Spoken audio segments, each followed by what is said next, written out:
Office of the State Fire Marshal, we are proud of our specialized arson and bomb unit, which among many tasks is responsible to investigate fires on state property.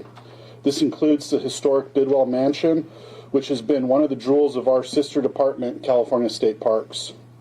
On December 11th, our arson and bomb investigators joined the many of the allied agencies here today to determine exactly where and how the Bidwell Mansion fire started. Not only did we commit several of our arson and bomb investigators, but also were able to successfully use 2 of our new detection canines during the search and arrest of our suspect. While our suspect has been charged, we will remain committed to assisting the Butte County District Attorney throughout the judicial process. Lastly, I'd like to take a moment to remind Californians, when they see something suspicious when a fire starts, report it to authorities. Any details you have that you can remember, including information about the suspect, description, and any vehicle information. Thank you very much.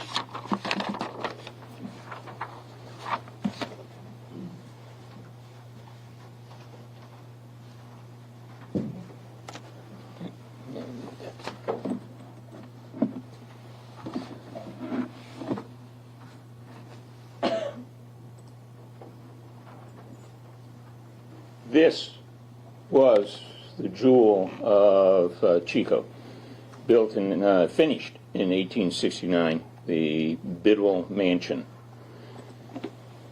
We are here today because of what it became on the early morning hours of December 11th. It is almost wholly destroyed. It is still early to make a determination of what will be done with the mansion. But I am here to talk most specifically about the incredible investigation involving hundreds of hours of investigator time. Also involving the best of the Butte County law enforcement culture and tradition. And that is the coming together of our community's law enforcement agencies, both local, state, and federal, with a common goal to investigate the facts and the evidence, and also involving a number of community citizens and businesses who, during this investigation, gave their time and resources and kept their contributions confidential so that the investigators could keep on the trail of a suspect without causing him to know he was being tracked and to cause him to possibly flee or destroy evidence.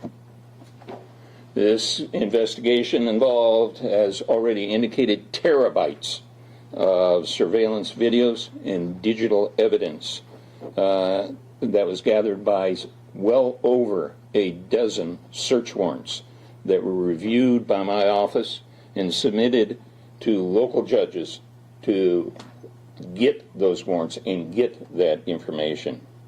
And that information, that evidence, is still coming in and is being reviewed, as was the evidence in this case, frame by frame and byte by byte. And that's BYTE in our new electronic age.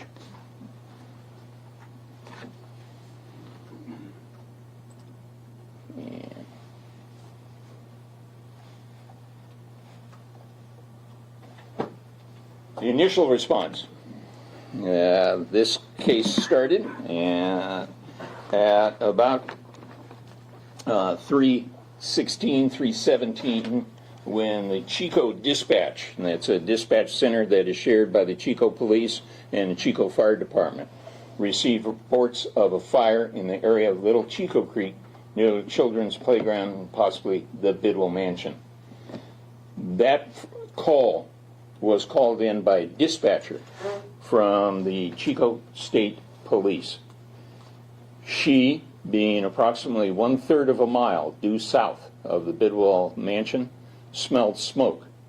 She called the dispatch center to determine was there a fire in the area. They had no report at that time.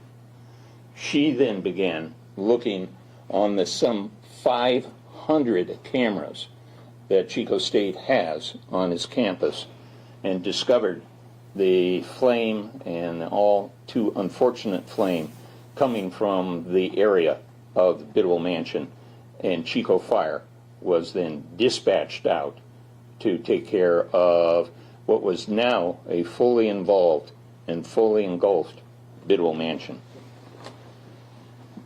The Chico Fire Department, when they arrived, as indicated, saw that it was fully involved. They fought valiantly for several hours to try and save what they could of this very old mansion. A mansion that, interestingly enough, was in the back part where the fire started, technically more of a problem for the firefighters than normal, because when the Bidwells built this particular mansion in the heat of the Chico area, they made a natural cooling system. That natural cooling system fed this particular fire. When I say natural cooling system, I'm talking about how the air flowed within the Bidwell Mansion. Now, the investigation began shortly after, well, actually before the flames were out at the time.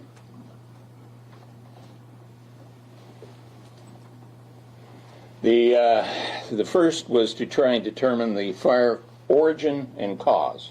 And that's where the Cal Fire Office of the State Fire Marshal was called in and was tasked with digging through that still hot area to try and make a determination as to what had caused this particular fire. And then the investigation to try and determine who was the suspect. It is believed, and we have video, and I will show you that video in a moment, that more than an hour earlier, at around 2:05 to 2:07, on a rather grainy video, a shadowy figure is seen that is on the north porch of the Bidwell Mansion, and we see a fire start suddenly. The fire for the next hour or so on that surveillance kind of waxes and wanes until finally it goes up in the porch and the inside to fully involve that particular structure. There's also indication that the basement suffered a catastrophic explosion around 3:05. That even as the fire smoldered, as the fire burnt, it appears at this point, working supposition is that very well may have been natural gas from a severed line that had gathered in a small basement right under the start of the fire. The fire marshals and their expertise looked at those tapes. They confirmed with the actual technical forensic information that it appears that a window was broken, that either a Molotov cocktail or gasoline was poured inside of that window and outside on the porch. The fire then began to burn, and around 3:15, as indicated, finally traveled up that porch pillar and spread. It has yet to be determined why the fire alarm system did not work in the Bidwell Mansion. That is something that will be a side investigation to this investigation, but it's become increasingly clear that it did not work. It had not the fire alarm, but the system that includes both a burglar and a fire alarm system had been tested. At least the burglar alarm system was working shortly before this fire, around 4:30 that previous afternoon.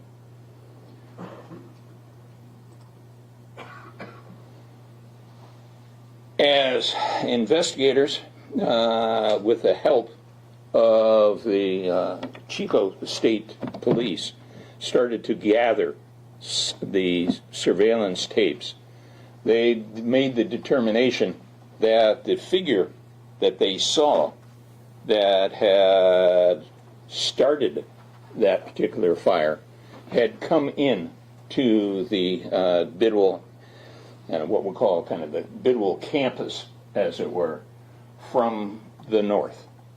Had come in down West Francis Willard Boulevard down to Arcadian in a 2007 Toyota Highlander that will be important in the discussion as we go on. The, now, let me get, Bottom left. I'm hoping there, okay.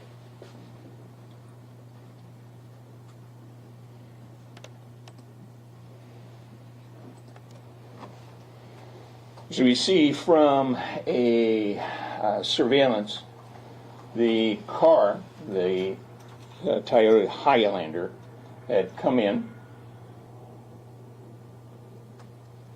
and then parked.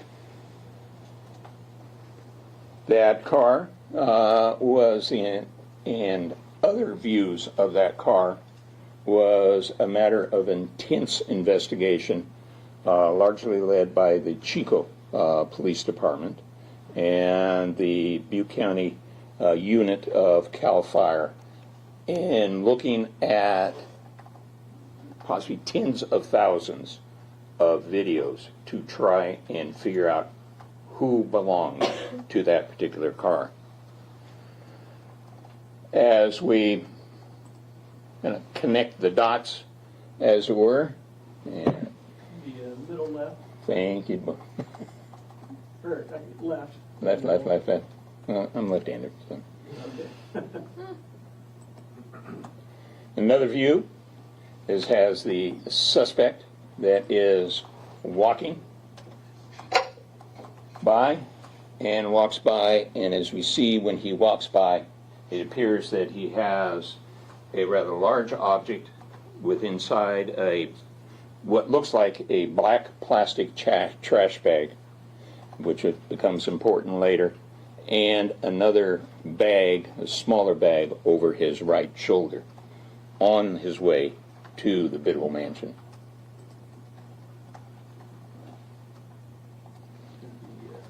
Middle. And this shows what had occurred. Now, this particular tape has been gone over and over and over by the investigators. We'll give a particular short view of watching. This is Bidwell Mansion, right here. You see the fire begin to start. And it's an immediate flash, another immediate flash, and then you see the flame start.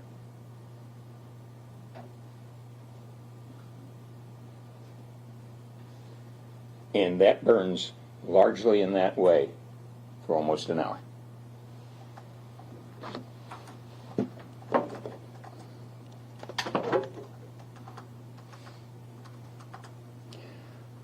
It is difficult to see until you do this frame by frame, but we see the subject in this area right near that fire.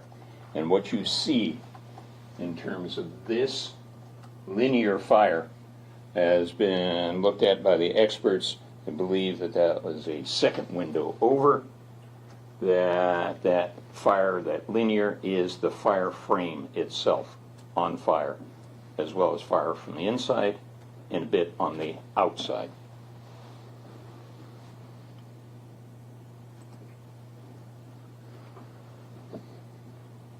At the time that that fire was going on, across the street, Northern Mills, their camera was operating and watching this area for a flash. I have to turn it on, of course.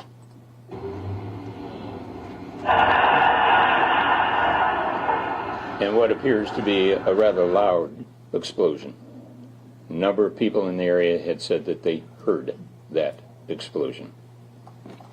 That led investigators to believe that perhaps not only was it a gasoline poured in, but perhaps a device such as a Molotov cocktail was used in the starting of this fire. That is still being ferreted out at this point.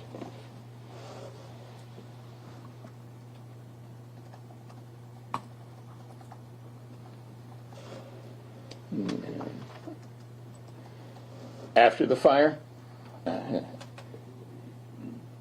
comes the suspect running across the area where the blue light is in the surveillance at Chico State. And also that is at approximately 2:08 that occurs.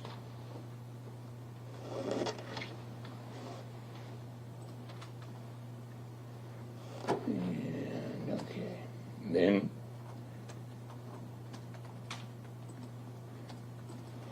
it's headed in the direction of a place there on West Francis Willard Avenue. I've got to remember to do that. You'd seen him going one to the right, now going to the left.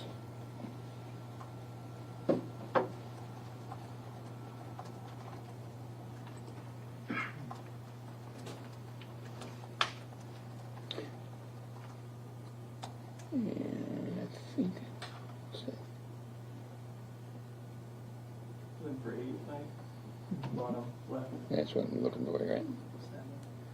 As the person towards where he had parked the car, we see him coming back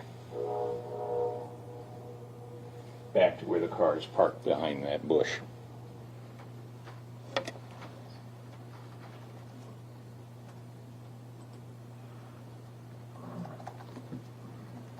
And then we see the car that he'd come in now leave back out with the headlights out.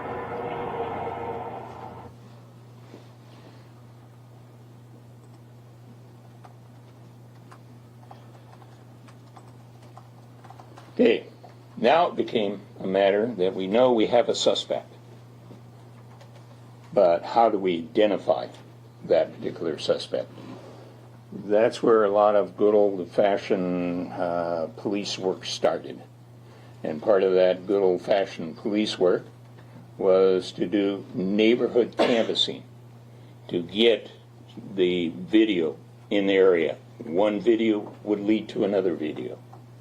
They would spread out, the officers from the agencies to spread out and check with all of the various neighbors in a 360, eventually following that car and identifying the car by its make and model.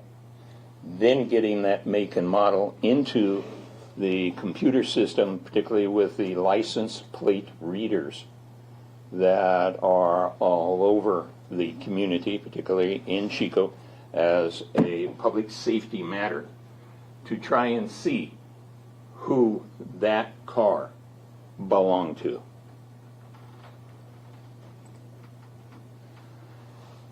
One of the videos, because a silver, 2001 to 2007 car may be somewhat generic, but there was something specific about this car as the officers were following the breadcrumbs of surveillance. And that was this car's upper brake light, the third brake light that's above or just below the roof, was non-operative. Additionally, the running light that was above the brake light on the driver's rear side of the car was non-operative. That caused officers now to look for that specific car with that specific lighting pattern to try and narrow who owned that particular car. In their looking for the car and kind of following the breadcrumbs, as it were, they did come across a car, and this is in April of 2024. That is what appeared to be Mr. Carlson, and the car that was registered to him with now a license plate. Of note, in this surveillance that was at the Bidwell Mansion, and surveillance around coming to Bidwell Mansion and leaving Bidwell Mansion, it appeared that that vehicle had its license plates removed to avoid detection from the license plate readers. This is April of 2024. This is a license plate reader that was on the parking attendant's vehicle, and this took a huge amount of work to find this, but it was a valuable clue to try and find out who owned this particular vehicle. Found out that the vehicle was registered to Kevin Carlson, and he lived in the 1500 block of Springfield Drive in Chico.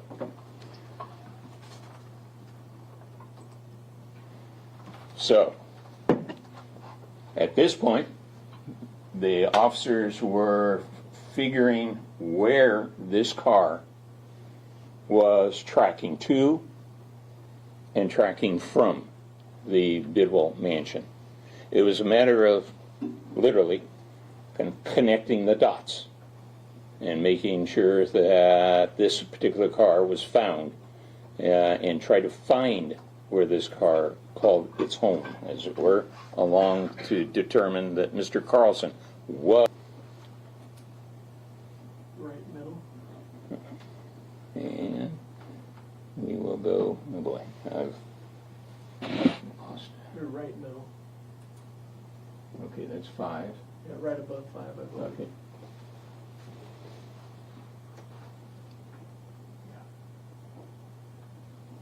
That it? Yep.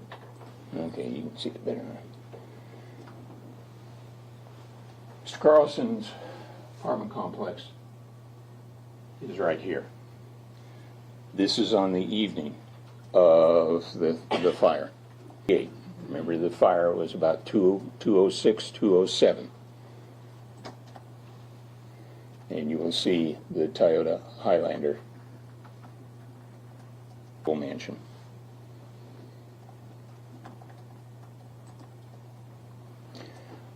Officers were able to generally look at various places that were that citizens had or businesses had surveillance, governmental agencies had surveillance, license plate readers in the various areas to track from there down to close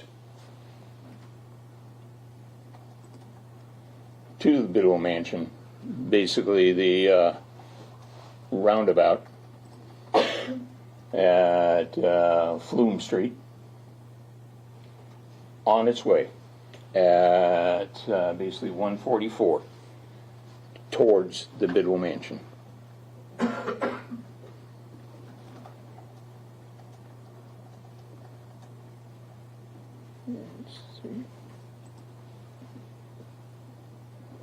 And this is the roundabout at about 2:15. This is coming after the fire. And notice right there, that is not working, that back light. And other views of this car show that the driver's side upper running light was non-operative also. So officers were fairly confident that they had the right vehicle at this point. And, okay, Dave, 4? Right top. That's right. Up here. Yep. And just not showing every one of these, but at 2:28 that evening, Mr. Carlson stopped by the 7-Eleven store. And that is him picking up a gallon of water that night. And his car is out in the parking lot. And it does appear that there's a point in time that he placed the license plates back on his car when he went into what the officers referred to as a dark area where there was few of any surveillance, and also by the time that they were able to get to the point of some of the surveillance in that area, those surveillance had been written over after 7 days. Right middle, under 1. Where are we at, Dave? Right middle, under number 1. And There you go. Yeah, there you go. And this is his vehicle coming back at 2:31 into his apartment to his apartment complex. It should be noted that his during his going to Bidwell Mansion and coming back from Bidwell Mansion, one of the search warrants that we saw or authorized for what appeared to be his cell phone vendor showed he had turned off his cell phone for about an hour as he had left his place, and then shortly after he came back turned his cell phone back on. It was determined that that was unusual behavior for him to turn off his cell phone. It's either turned off or went to airplane mode. That his service was fairly consistent except for that particular time, that particular night.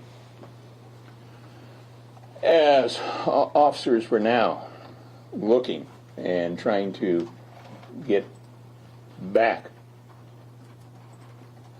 to, and this is a very clear view of him at the 7-Eleven, that some more surveillance came through, and a day before. In other words, this occurred on Wednesday, early morning, so Tuesday afternoon.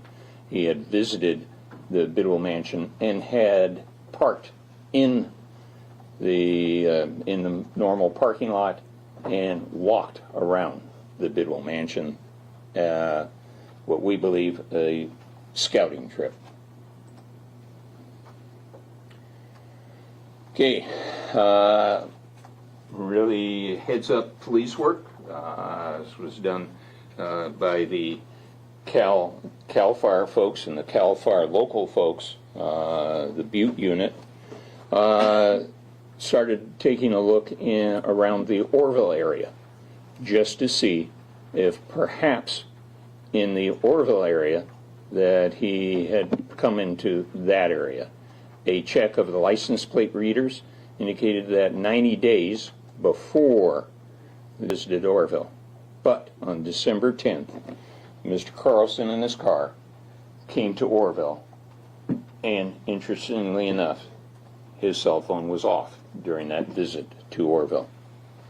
And it was there that he was captured on surveillance of coming to Home Depot in Orville at around 3:03 and buying this red plastic 5-gallon gas can for $27.03. He was out of the parking lot at 3:10. At 3:29, he is then seen at the Walmart in Orville, where he bought a roll of white duct tape. He exited the Walmart parking lot around 3:38, then was next seen on the video surveillance at the AM/PM store on Oradam Boulevard, where he bought $20 worth of gasoline. And all of his purchases were cash purchases. We do not see, because of the way the angle of the surveillance was, whether he put the $20 worth of gas in his car or in that red gas can. Working supposition as it went into the gas can. At 4:18, he is back in Chico. And remember, this is the day before, or the afternoon before the early morning hour. He is then seen at Ace Hardware at around 7:53. That's the Ace Hardware on the 200 block of West East Avenue. He was in the car, or pardon me, in the store for approximately 5 minutes and bought work gloves and a 16-ounce claw hammer. Left around 8 o'clock. He was next seen being followed, as it were, by the surveillance and the license plate readers to Food Max on Parkway at 8:13, where he bought a box of 30-gallon black trash bags. He was next seen on surveillance at Walmart in Chico, where at 8:33 he bought a long-handled lighter, basically the barbecue lighter that most of us have, on sale for $2.72.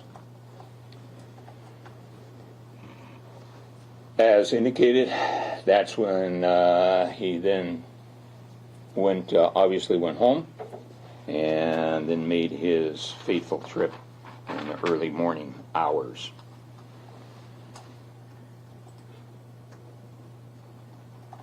And this is, again, this phone was off 1:36 to 2:35 in the morning. Not routine for him to turn off his cell phone other than that day before and the night that he was on his way. Okay. Always motive is not required, and jurors are always instructed that prosecution people do not need to show motive, but certainly everyone wants to know. Investigators, again, located a TikTok channel. It's a channel focusing on expressing communist, Marxist, very left-wing, not that communists and Marxists aren't left-wing in themselves, but even further. Channels that would indicate a anti-colonialism bend. That's why you heard me say in court today that there was an indication of some political ideology. No indication of a contact or a specific connection with Bidwell Mansion or the Bidwells, but his family indicated that he has, for a number of years, had that ideology. It has caused a rift in his family. He is basically estranged from his family. Some of the challenges with that motive: he has almost no online presence, doesn't appear to currently have a job, and seems to have very few relations in his apartment complex. Virtually no one knew him. And that's Kevin Alexander Carlson. So at this point, invite questions on the investigation I can't really answer any questions. We might in this after the investigation questions. Talk about what's the future. Bidwell Mansion, I can tell you that's up in the air. So, questions? Was Carlson, is it known if he's acted alone or is there other suspects? No other suspects. It appears completely alone. The indication from his family and a couple of people that did know him, he was largely a loner. Yes? Going to the fire alarm, what date was the last time the fire alarm was tested? Was tested, I believe, in June, specifically, but 4:30 on December 10th. Not the alarm, but just the fact that they set it and everything appeared to be set correctly when the people left at 4:30 on the 10th. Mm-hmm. So it is unknown at this point what has happened. You talked about more than 12 search warrants. Is that for surveillance video as well as the cell phone stuff, or? Most of the surveillance videos were voluntarily given by the very citizens that were asked by the officers that were going basically block to block to block to block. So what were you searching for? Well, the search was for his online presence, his cell phone information that would give us some idea. For example, the search warrant that was there for that showed us his cell phone was off. Also, cell phone information as to the location. You have to get permission of a judge to get into the cell phone, or the cell phone vendor, I should say, to check and see where in the world was that particular cell phone. And thank you for asking, because I kind of left out a bit of an important thing is when he was arrested last week, what was found and what wasn't found was instructive. In the back of his vehicle, and a bag that is consistent with the bag that we saw over his right shoulder as he was in the Bidwell Mansion campus, were the hammer, duct tape, gloves, and what else? Lighter. And the lighter were in that bag. Not found at all was the red 5-gallon can that was obviously purchased there the day before. And, okay, other questions? Will you be able to clarify just one more time how you were able to identify that license plate after he took it off? I know you use license plate readers, but how were you able to make that clear determination? Well, the clear determination that it was off, that the license plates were off, or what? What his license plate was. Oh, that was as the officers determined what this vehicle was and how many of those vehicles, silver Toyota Highlanders, were in the North Valley from Shasta to Yuba City, and started shrinking that down to an idea of saying, this is a unique car by what lights are out. They start looking for that unique car with that lighting out, and then when they found, like the one example that I showed you from April that has that license plate on, then they had a good idea to start looking for Mr. Carlson. And Mr. Carlson also, after they developed him as a very good suspect, they also were surveilling him. And the group, the very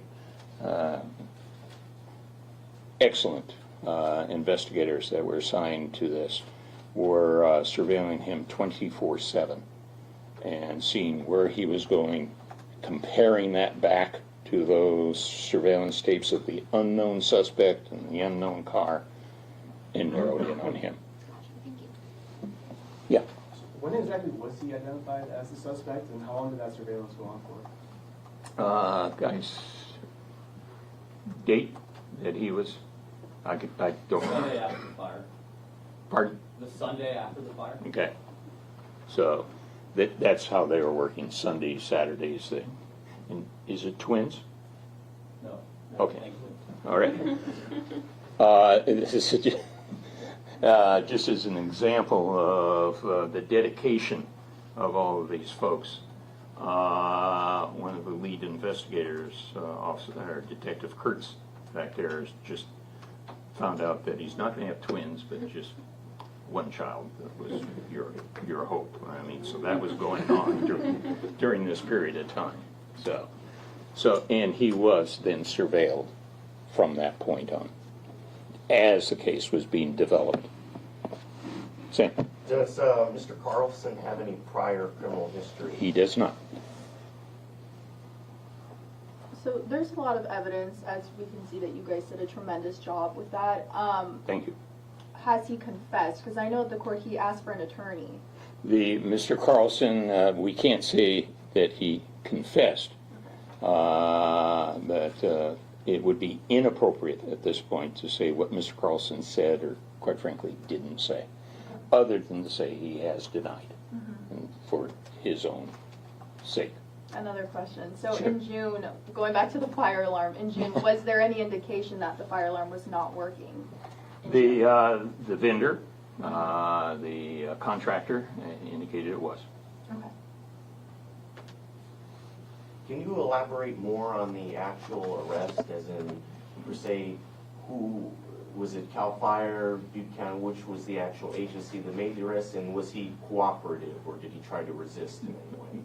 He was arrested, and after the surveillance showed that he left his residence and went to a restaurant in Chico, and in the parking lot of the restaurant in Chico, detectives from the Chico Police Department came out and got him, and small resistance, but not much. Thank you. What was his demeanor like when he was arrested? That would be inappropriate for me to kind of get into that level of detail at this point. Okay. Okay, and then I had another question too. So just to confirm, there's been no plea since Right. he's asking for his attorney. Yeah, as you heard him, or if you didn't hear him, sometimes it's hard to hear in the back there. He was indicating that he was hoping to get his own attorney. In the meantime, the judge appointed a public defender, Mr. Larry Pilgrim, to represent him until such time as he either gets an attorney or doesn't. Thank you. Yeah. Anybody else with anything? All right. I can't believe I answered everyone's question. That's right. I don't, well, I wouldn't necessarily count that out. Is there anything you can tell us about his just background? Was he a Chico native? Did he go to school here or anything? He largely grew up in Paradise, graduated from Paradise High School. He graduated from Chico State with a degree in mathematics, and also then went to some graduate work to become a teacher, but did not finish that graduate work. Thank you. Okay? Can you please one more time go over how he approached the Bidwell Mansion? Did he have to clear any kind of barricade as it was? Good question. Under- Yes. As many of you had ever gone by the Bidwell Mansion, you know it was going renovations.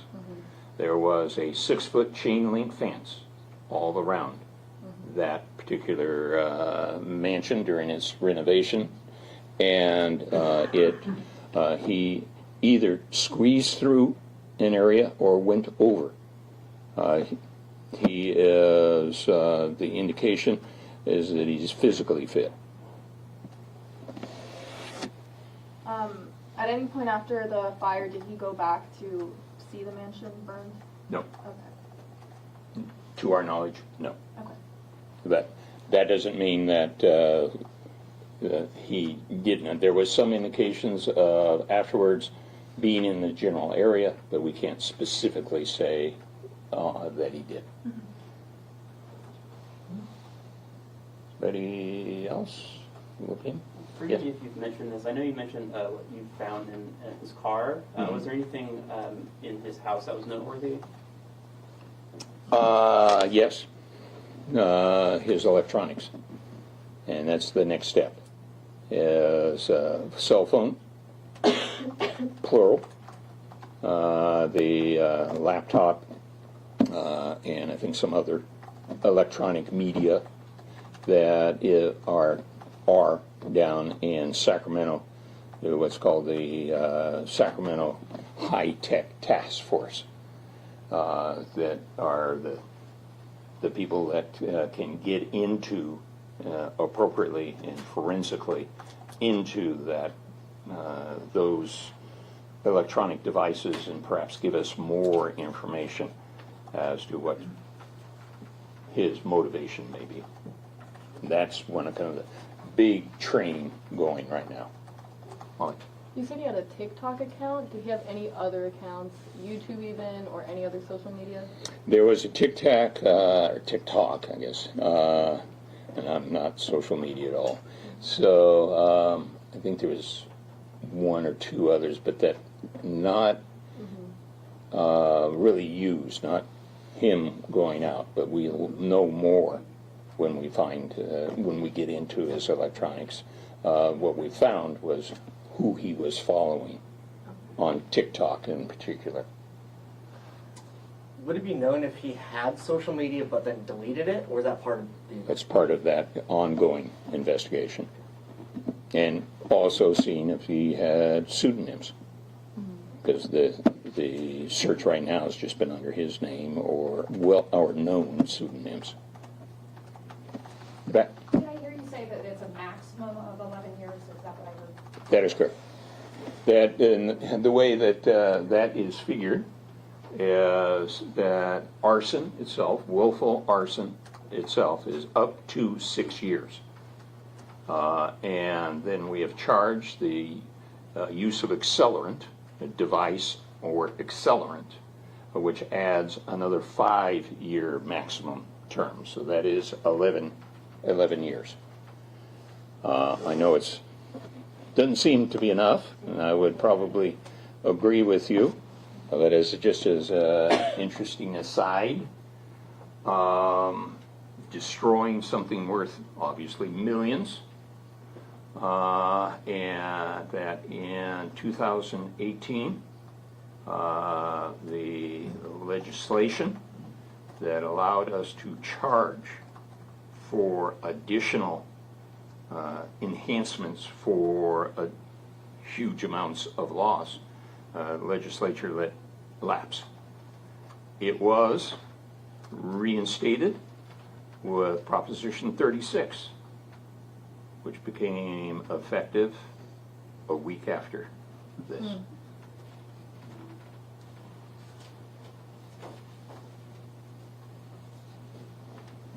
Well, there's a mic drop, I guess.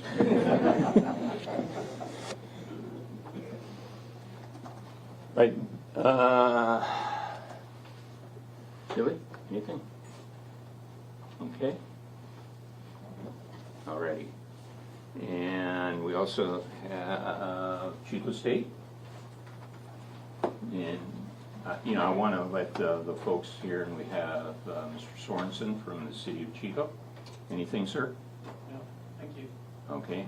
Of course, Ms. Reynolds, Mayor of Chico, to say anything, just as a, and we have newly sworn in for another 4 more years, supervisor from the 4th district, correct? And so, with that, I would have a question if you don't mind. certainly. Is there any more to the motive? And excuse me for being naive, but because he had these left-leaning tendencies and he was against colonialism, is that considered he had a beef with the Bidwells? And We maybe don't. you can't. We don't know. That's just strictly speculation at this point. I mean, we've got a lot of theories, but quite frankly, not enough to move forward on those, other than to move forward for further investigation on that. Thank you. Do you know how long he's been unemployed? His family indicates that he has, he generally does line cook, and will go for some months working, getting a lot of overtime, saving his money, and then will then not be employed for a period of time. And he lived by himself. He lives by himself in a very frugal lifestyle. Okay. Alrighty, thank you all for being here, and the investigation goes on, and that investigation will then be revealed in the court. We'll most likely not be having any further press conferences on this. We will let the court take its process. Thank you. Thank